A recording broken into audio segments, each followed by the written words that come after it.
All right, we go back to our questions. This one's going over to Brad Lawler over at Home Team Inspection. And I should point out, and Brad mentioned my wife Jeannie. We were cooking in the kitchen the other day, and she asked if we could put a certain food product down the garbage disposal.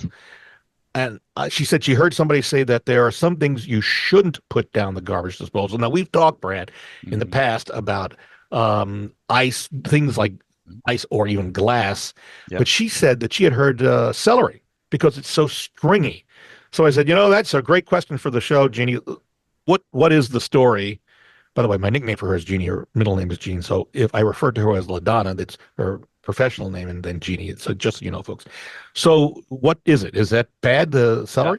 Yeah, so I think celery is difficult. I know carrot peelings are difficult. I know Oh, cabbage is difficult. Anything that, yeah, it kind of has that shredded, kind of stringy, fibrous uh, matter is going to be hard. So, broccoli stalks and things that you're just kind of throwing. I would probably not put those in the garbage disposal. I'd probably just put those into a trash can instead.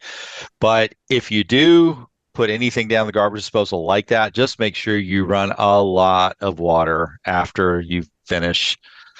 Don't just turn the water off as soon as you turn your garbage disposal off. Let that water run so it actually moves that waste product through the lines because it just hardens up over time and will clog those drain lines very quickly. so let me get this straight. So she's right, of course, Mhm. about the Oh yeah, celery. she's right. Yep. She's right. Mhm.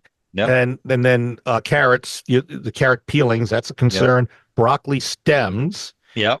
Yep. Any is so? Is Well, there anything we can put down the garbage I disposal? so hey Bob, it's like a diet. Anything in moderation is okay. A Yeah. little bit of this is okay. I had a personal experience. My mother put, I don't know, it could have been an entire cabbage head through our garbage disposal, and not only did it kill the garbage disposal, I had to have the drain line augered out at the same time. So yeah, a little bit of anything I think is okay with a lot of water, but a lot of anything you're trying to get rid of, I don't know. I'm still a fan of using the trash can for those things or a compost pile.